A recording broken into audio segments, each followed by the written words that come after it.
அன்றைய காலங்களில் மனிதனுடைய நிலைகளை தெளிவாக ராமாயணம் மகாபாரதம் இதை போல மனிதனுக்கு வேஷமிட்டு ராமன் எதை செய்தான், ஆக கண்ணன் எதை செய்தான் என்ற காவிய படைப்புடைய நிலைகளை, ஒழுக்க நிலைகளை இதை போல மார்கழி மாதங்களில் வேஷமிட்டு நல்ல சொல்களுடைய நிலைகளை எந்திர துணையின்றி அவன் கற்றுணர்ந்த நிலைகளை இன்று பொழுதுபோக்காகவும் கிராம மக்களை மகிழ்ந்திடவும் நல்ல ஒழுக்கத்தை கற்பிக்கவும் பல காலங்களில் இதைபோல செய்தது. ஆக ஒரு கல்யாணமோ மற்ற நிலைகளோ விழாக்கள் வரப்படும் போது இதைபோல சொல்லுவோருடைய நிலைகளை அவர்கள் பொழுது அதனுடைய நிலைகளை நேரம் போக்கவும் இதைபோல நல்ல கதைகளை சொல்லி இதை அன்று செய்தார்கள். இன்று அது எல்லாம் போய்விட்டது. மங்கள பாடல்கள், மங்கள காரியமான செயல்கள் இதைபோல நிலைகள் வந்தது. இன்றை எடுத்துக்கொண்டால் இன்று பூத்து அதந்து பூநீராட்டும் அந்த மங்கள வீட்டில் என்ன வருகின்றது? யோ டியோ டியோ டியோ டியோ டியோ தான் பாடல் பாடுகின்றது. ஆகவே எந்தெந்த தவறுகள் செய்யணுமோ அவன் எந்தெந்த நாசுக்கான பாடல்கள் இருந்ததோ அந்த பாடல்கள் தான் நாம் ஒளிபரப்புகின்றோம். தவறு என்று நமக்கு தெரிகின்றது. ஆக இதனுடைய நிலைகள் மகிழ்ந்தே அந்த ரெக்கார்டுகளை நாம் போடுகின்றோம். திருமண காலங்களில் இதை போலதான் ஒழுக்க நெறிகளை கடைபிடிக்க வேண்டும் என்று தன் உணர்வின் தன்மை இருந்தாலும் ஒழுக்க நெறிகளை உண்டான ரெக்கார்டுகளை போடுகிறதால் இல்லை. ஆனால் அதே சமயத்தில் மணமக்களை வாழ்த்து வரப்போகும்போது டிவி வந்துவிட்டது. அங்கு எடுத்துக்கொண்டு கேசட்டுகளை எடுத்துக்கொண்டு எந்தெந்த தவறான சண்டைகள் போடுகின்றார்களோ அதை உணர்வு பார்த்து விடிய முழித்திருந்து காலையிலே ஒரு பகுதி இதை பார்ப்பார்கள், ஒரு பகுதியிலே கல்யாணத்துக்கு வாழ்த்து வந்தவர்கள் சீட்டுகளை எடுத்து விரித்தி பார்த்து நீ ஜெயிச்சியா நான் ஜெயிச்சியா என்று வாழ்த்துறை வளர்வதற்கு வந்தவர்கள் இப்படி செய்கின்றோம். ஆக மனிதன் தனக்குள் திருப்பூட்டு நிலைகளில் அந்த மங்களங்கள் செய்து மக்களுடைய நிலைகள் வாழ வேண்டும், அவர் ஒழுக்க நிலைகள் கடைபிடிக்க வேண்டும் என்று இருந்தாலும் இன்று திருமண காலங்கள் இதுதான் நடக்கின்றது. ஆக நாம் எங்கேயோ அழைத்துச் செல்லப்படுகின்றோம். விஞ்ஞான அறிவு வந்தும் விஞ்ஞானத்தை பற்றி சிறிதளவாறு சுட்டிக்காட்டும் விஞ்ஞான அறிவுகள் முனைந்திருக்கும் இவ்வேளையில் அறிந்துணர்ந்தும் கூட நாம் இன்றும் பிழைகளுடைய நிலைகளை மீள முடியாத மீண்டும் இருளுக்குள்ளே இப்படி பாய்ந்து கொண்டிருக்கும். இதெல்லாம் சற்று சிந்தித்து பாருங்கள். நம்மை எங்கே அழைத்து செல்லுகின்றது? திருப்பூட்டு காலங்களிலும் அன்றைய நிலைகள் விநாயகரை வணங்கிவிட்டு ஆக இந்த மனிதன் நிலைகள் பெற்று இந்த உண்மை உணர்ந்த அந்த அகஸ்தியன் துருவத்தை கண்டுணர்ந்து துருவ மகரிஷி ஆகி துருவ நட்சத்திரமாக இன்றும் வாழ்ந்து கொண்டு உள்ளான். அவரை பின்பற்றி நிலைகள் கணவன் மனைவியும் வசிஷ்டரும் அருந்ததி போல இன்றும் விண்வலைகள் சுழன்று கொண்டுள்ளார். அவன் வாழ்க்கையில் ஒன்றிய நிலைகள் கொண்டு அன்று மகரிஷிகள் காட்டிய நிலைகள் கொண்டு அவர் அங்கே செல்லுகின்றார். இந்த திருப்பூட்டு காலங்களில் நாம் விநாயகரை வணங்கிவிட்டு ஆக இந்த மண்ணுலகில் நஞ்சினவென்று விண்ணுலகம் சென்ற அந்த துருவ மகிழ்ச்சியும் அவர்கள் பின்பற்றிய கணவனும் மனைவியும் ஒன்றி வாழ்ந்து இன்றும் ஒளியின் சரீரமாக திகழ்ந்து கொண்டிருக்கும் அந்த வசிஷ்டரும் அருந்ததி போல நாங்கள் வாழ வேண்டும் என்ற இந்த வினையை தனக்குள் எடுக்கும்படி இங்கே செய்திருந்தால் அதை யாரும் எண்ணுவார் இல்லை. ஆகவே அந்த மணமக்கள் இருமணம் ஒன்றாகும் நிலையும் இந்த வாழ்க்கையின் தொடரை பாடலாக பாடி சென்று அவர்களுடைய நிலைகளை இது இவ்வாறு பெற வேண்டும், அவர்கள் ஒன்றி வாழ வேண்டும், அன்னதந்தை அரவணைப்புடன் இருக்க வேண்டும், அவர்கள் வளர்த்த உணர்வை உணர வேண்டும், இந்த வாழ்க்கையில் அவர்கள் காட்டிய அருணறிவு என்று தன் வாழ்க்கையில் நற்குழந்தைகளை பெற வேண்டும், நாட்டை காத்திடும் நம் வீட்டை காத்திடும் உணர்வு சாஸ்திரங்களை சாஞ்சி சாஸ்திரங்களாக மாற்றிவிட்டு நாம் ஒழுக்க நெறிகளை ஞானிகள் காட்டிய நிலைகளை தவறவிட்டு நாம் இன்று எத்தனையோ நிலைகள் இருக்கின்றோம்.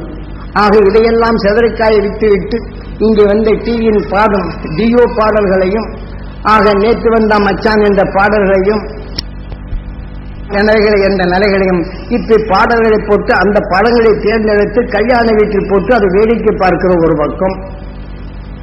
மணமக்களை வாழ்த்த வந்தவர்கள் இது பெரியவர்களும் ஏற்றுக்கொள்ளுகின்றார்கள். அதிலே மட்டுமல்ல, அங்கு இன்றொன்றும் பெரிய நிலைகளில் வாலிப பருவம் கொண்டவர்கள் நேரம் போக தெரியாதபடி மதுவையும் அறிந்துவிட்டு அந்த மணமக்களை வாழ்த்த வருகின்றார்கள். இதையெல்லாம் நம் சாஸ்திரங்கள் காட்டப்பட்ட நெறிகள் மக்களை ஒழுக்கமாக நாம் நெறியேற்றும் அந்த நிலைகள் என்று நாம் எத்தகைய நிலைகள் விடுபட்டு செல்லுகின்றோம் என்று சிந்தித்து பாருங்கள். ஆக இதை போன்ற நிலைகள் எல்லாம் நாம் மீள வேண்டும். இன்றைய குடும்பங்களில் திருமணமான பின் ஜோசியம் ஜாதகம் பார்த்துதான் திருமணம் செய்கின்றோம். எத்தனை பேர் ஒன்றி வாழ்கின்றார் என்று பார்க்கின்றோமா? ஆகவே நமக்குள் இருக்கும் உணர்வுகள் எதுவோ அதன் செயலாக்கத்தில் நமது ஜாதகம் ஜோசியம் நம்மை காப்பதில்லை. நாம் மெய்ஞான உணர்வை நமக்குள் எடுத்து ஒன்றி வாழ வேண்டும் என்ற உணர்வை இதை ஜாதகப்படுத்திக் கொண்டால் வாழ்க்கையில் ஒன்றி வாழ முடியும். அந்த ஞானிகள் காட்டி இந்த விநாயகன் என்ற இந்த வினையை அந்த வினையின் உணர்வை நாம் விநாயகனை பார்க்கப்படும் போது அந்த மகிழ்ச்சியின் அருள் எனக்குள் வினையாக சேர்க்க வேண்டும்.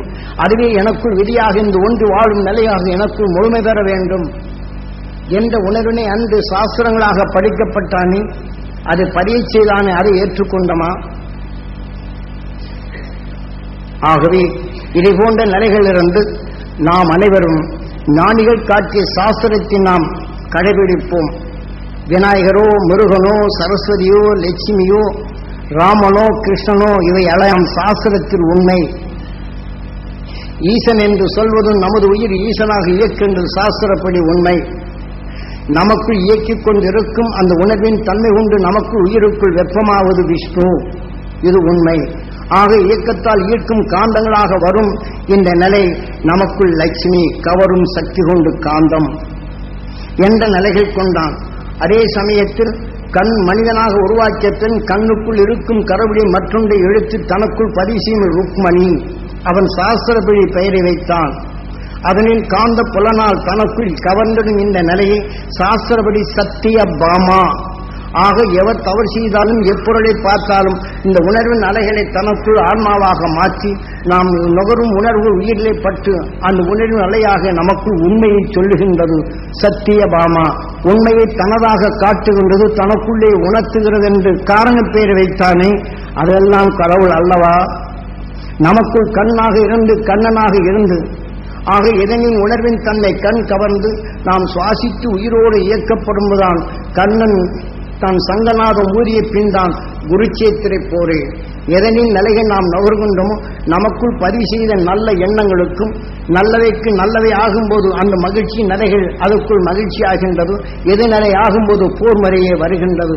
நமக்குள் மனக்கலக்கம் வருகிறது என்று காட்டினானே சாஸ்திரத்தில், அது பொய்யா? இவர்கள் சொன்ன மாதிரி கண்ணன் திருடன் என்றும் பல லீலைகள் ஆடுகிறான் என்ற நிலைகள் கொண்டு இந்த சாஸ்திரங்களை தலைகீழாக மாற்றிச் சொல்வது. ஆக கண்ணன் எனக்கு சொந்தமான என்றும் வடகலை தென்கலை என்ற நிலைகளும் பார்த்த சாரதி என்ற நிலைகள் அது சொல்லி அதனுக்குள் அதை நைவேத்தியம் செய்து அதற்குள் சாங்கி வேதங்களை செய்து அதனுடைய நிலைகள் இருப்பது அது கண்ணன். அது அந்த சாஸ்திரம் பொய்யா அது மெய்யா என்று சிந்தித்து பாருங்கள். நமக்குள் அண்டத்தின் நடைகள் இந்த பிண்டத்துக்குள் எவ்வாறு இயக்கிறது என்றும் நாம் ஒவ்வொரு சரீரத்திலும் சேர்த்துக்கொண்ட மீட்டிடும் சரீரத்தை சேர்த்துக்கொண்ட வினைகளுக்கெல்லாம் நாயகனாக மனித உருவாக்கியது இந்த கணங்களுக்கெல்லாம் ஈசனாக இருந்து உயிர் என்று அவன் சாஸ்திரத்தை வைத்தானே, அது பொய்யா? அதே சமயத்தில் சக்தியாக சூட்சமாக மறைந்திருக்கும் நிலைகள் ஆக உடலாக உறைந்தது சிவம் என்று சொன்னானே, அது பொய்யா?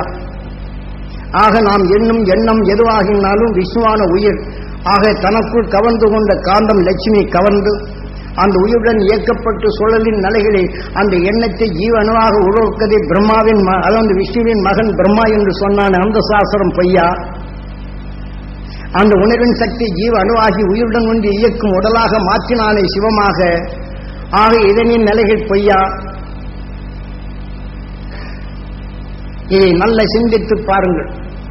ஆகவே இதை போல நாம் புழுவிலிருந்து மனிதனாக தோன்றுவரையிலும் நம் உடலில் உள்ள காந்தப்புலன் தன்னுடன் இணைத்து ஆக கண்ணுக்குள் இருந்த காந்தமும் அதுடன் இணைந்த உணர்வின் தன்மை நமக்குள் இயக்கி அந்த உணர்வின் சத்தாக நமக்கு உணர்த்தி இயக்கியதே நான் பார்த்த சாரதி என்றும் தனக்குள் எடுத்துக்கொண்ட உணர்வின் ஆக கண்ணன் அர்ஜுனுக்கு உறுதுணையாக இருந்தான், வித்தைகளை கற்றுக் கொடுத்தான் என்று சாஸ்திரத்தை சொன்னானே, அது பொய்யா?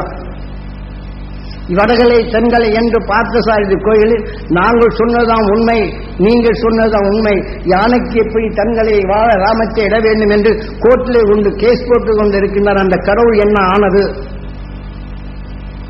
ஆக இவர் கடவுளுக்காக வேண்டி இவர் வாழாடுகின்றாரே, கடவுளை இவருக்கு உண்மை நிலைகள் உணர்த்துகின்றாரா அல்லது கடவுளுக்காக வேண்டி இவர் வாழாடுகின்றார்? அந்த கடவுளுக்கு காட்டிலும் இவரும் பெரியவரா?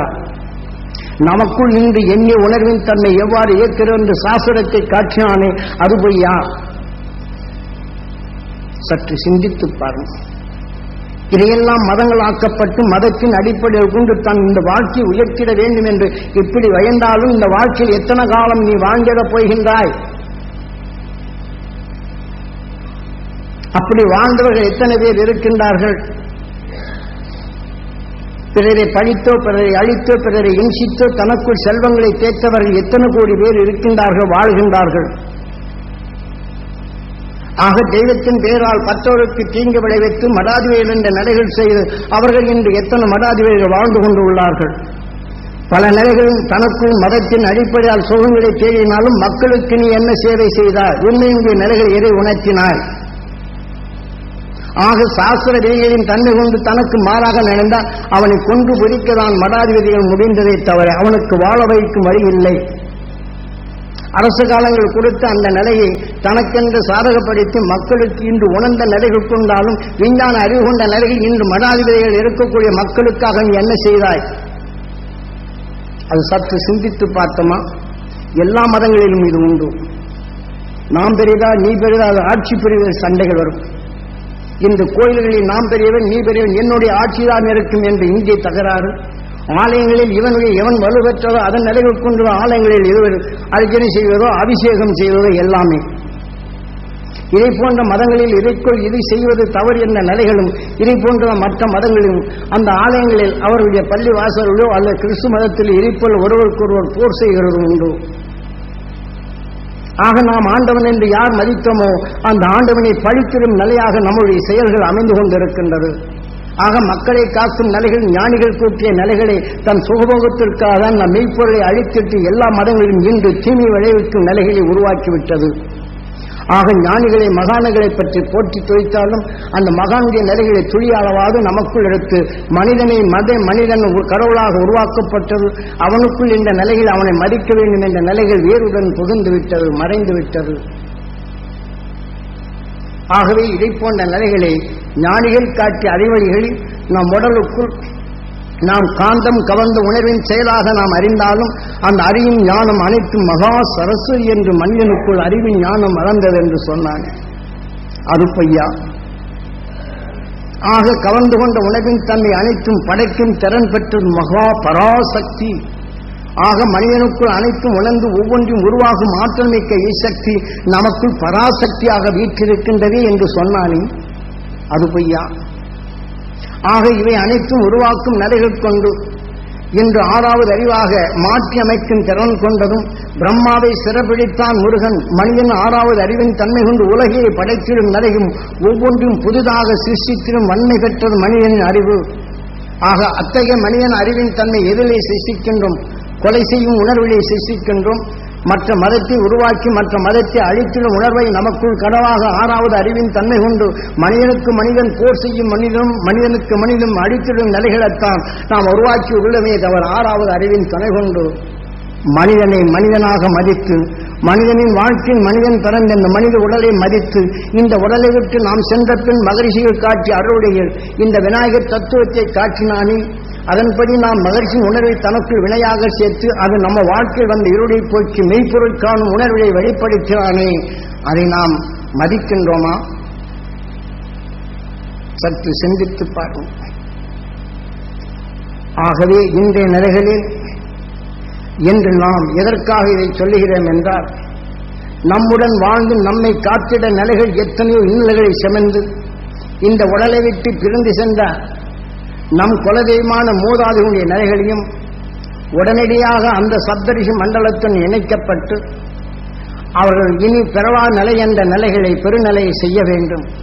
இந்த சிக்கலான உலகில் எத்தனையோ வேதனைகள் எடுத்து மனிதனாக வாழ்ந்தாலும் இந்த மனித உடலை விட்டு நீண்ட பின் அந்த உயிரான்மாக்களை நாம் அந்த சப்தரிஷி மண்டலத்துடன் இணைக்கப்பட்டு நஞ்சு கொண்ட உடலின் உடலை உருவாக்கும் முன் அந்த சப்தரிஷி மண்டல ஒளி அளவுடன் அங்கே இணைக்கப்பட்டு அடுத்து உடல் பெறும் உணர்வை கறிக்கறிந்து விட்டு அறிந்த அறிவின் ஒளியின் தன்மையாக அறிவித்த உயிருடன் ஒன்றி என்றும் நிலையான ஒளி சரீரம் பெறச் செய்வதே அந்த சாஸ்திரங்கள் கூறப்பட்ட அந்த சாஸ்திர வழிப்படி கல்கி. இந்த மனிதனின் ஆறாவது அறிவின் துணை கொண்டு நரசிம்ம அவதாரம் தீமைகளை தனக்குள் உள்புகாது உயிரான நிலைகள் கொண்டு ஆறாவது அறிவின் துணை கொண்டு தீமைகளை கேட்டுணர்ந்தால் உள்புகாது இதை பிளந்திடும் அந்த அருஞானிகள் காட்டிய அருள்வழிப்படி மகிழ்ச்சியின் உணர்வை நாம் நுகர்ந்தறிந்து உள் சென்று தீமைகள் புகாத நிலைகள் வலு சேர்க்கப்படும்போதுதான் கேட்டறிந்த தீமைகள் நமக்குள் வராது பிளந்திடல் வேண்டும் நரசிம்ம அவதாரம் என்று சாஸ்திரங்கள் கூறப்பட்டுள்ளது.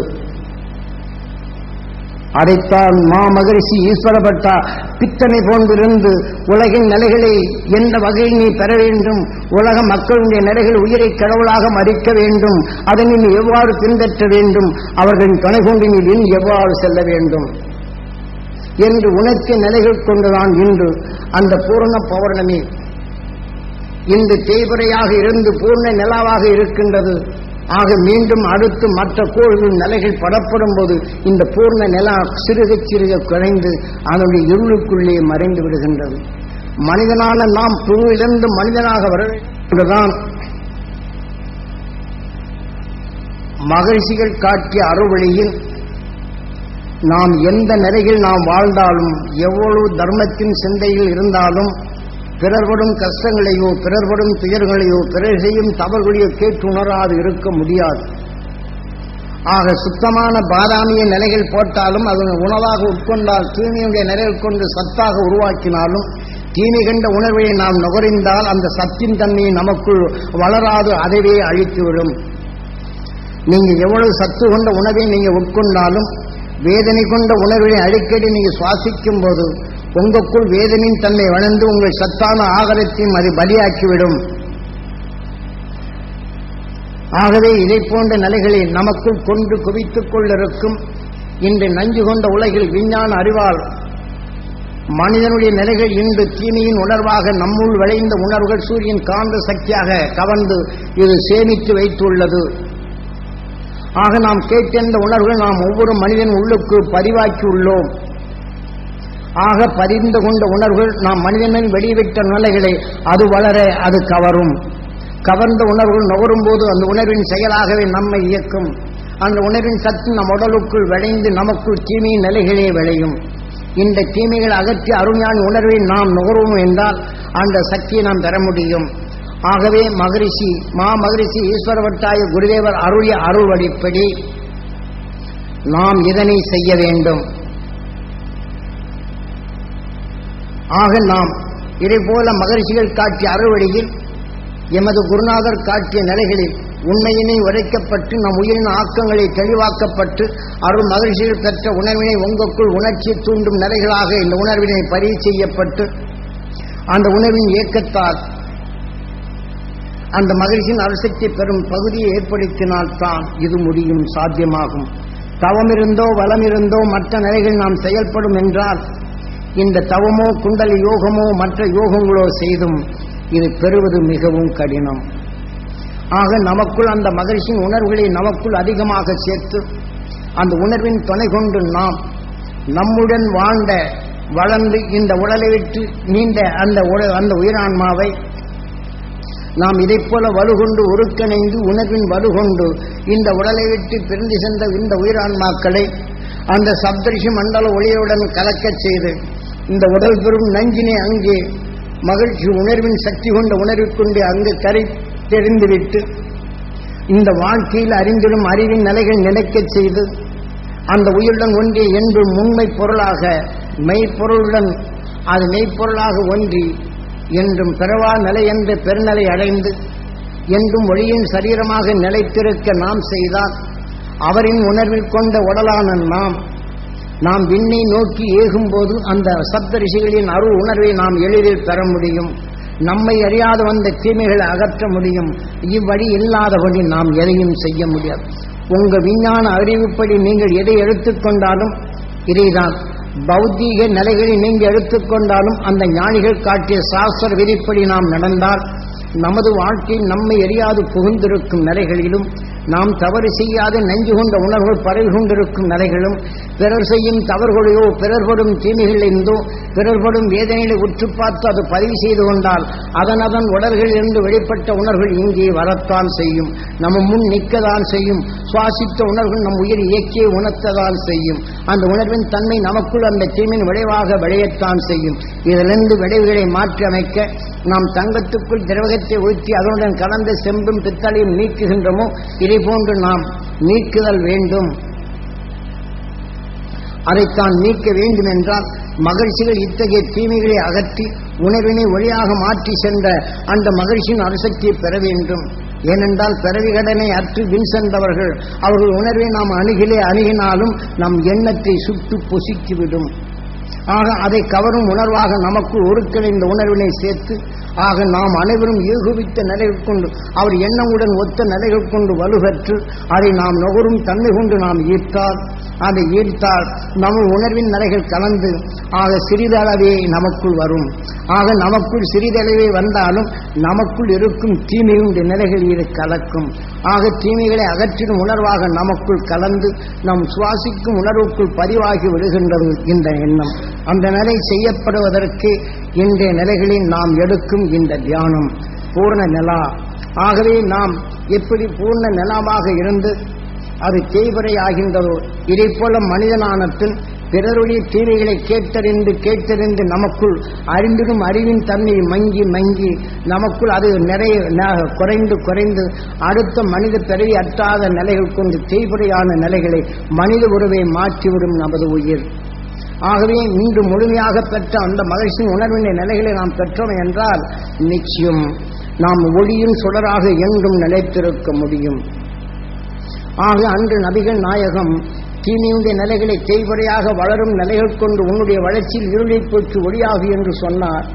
ஆகவே அதனைத்தான் அவர் அதே நிலைகள் கொண்டு நேர்க்க பார்க்க வைத்து அதனை தொடர் கொண்டு இன்று சூரியனின் ஒளிக்கதிருடைய நிலைகளை ஆக அதனை மற்ற கோள்கள் தடைப்படுத்தினாலும் அதை விரிவாக்கி தன் ஒளியின் சிகரமாக அது ஓங்கி வளர்வது போல மனிதனின் வாழ்க்கையை இருளை போக்கி ஒளியின் தன்மையாக உன் உயிருடன் ஒன்று ஒளியாக நீ மாறு என்று அன்றைய நிலைகள் கிழக்க பார்க்க வணங்கினாலும் மேற்க பார்க்க இந்த உணர்வின் தன்மை கொண்டு இதனைப் போல புரைச்சந்திரன் வளர்வது போல உன் வாழ்க்கையை இருளை போக்கி ஒளியின் தருணமாக நீ வாழ வேண்டும் என்று நபிகள் நாயகம் இத்தகைய நிலைகளை சொன்னார்.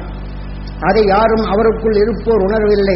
இந்த மூன்றாம் பறையை பார்த்துவிட்டால் எனக்கு தொழில் வளரும், என் குடும்பம் வளரும், என் கஷ்டம் போகும் என்று இந்த நிலைகளுத்தான் மூன்றாம் பறைக்கு அந்த மதத்தில் மட்டுமில்லை இந்து மதமும் தேடி போய் மூன்றாம் பறையை பார்த்தா எனக்கு மோட்சம், என் கஷ்டம் எல்லாம் போய்விடும் என்று.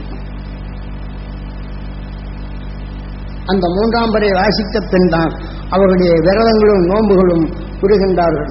அந்த விரதத்தின் தன்மை என்ன? தனக்குள் தீமையே இல்லாது தீமைகள் உள்புகாது நாம் இருக்க வேண்டும் என்று இந்த நோம்பினை வளர வைக்கின்றார். அந்த நோம்பினை வேறு யாரும் இல்லை, உமிழின் நிலைகள் உமிழ்நீரை துப்புகின்றனரை தவிர எதையும் விழுங்கக்கூடாது என்று.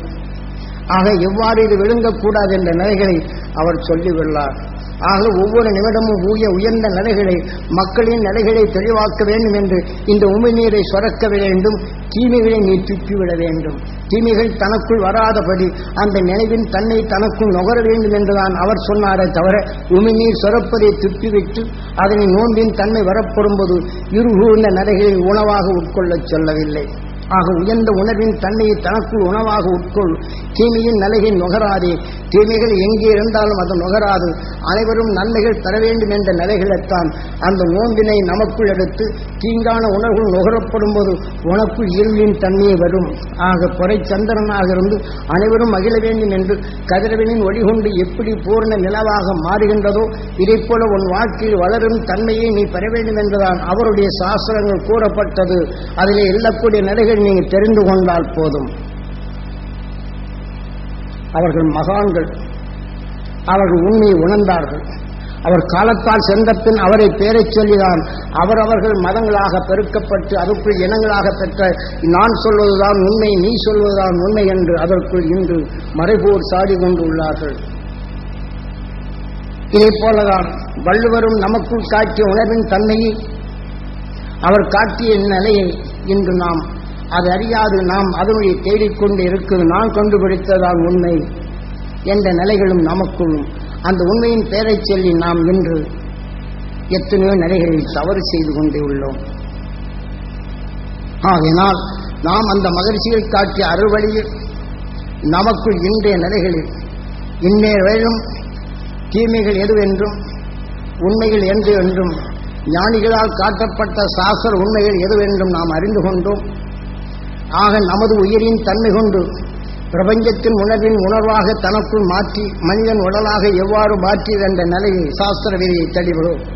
இதை உணர்த்துவதற்குத்தான் ஆதி மூலம் என்ற உயிர் சாஸ்திரப்படி. ஆக ஒவ்வொரு சரீரத்திலும் சேர்த்துக்கொண்ட வினைகளுக்கெல்லாம் நாயகனாக மனித உடலை உருவாக்கியது.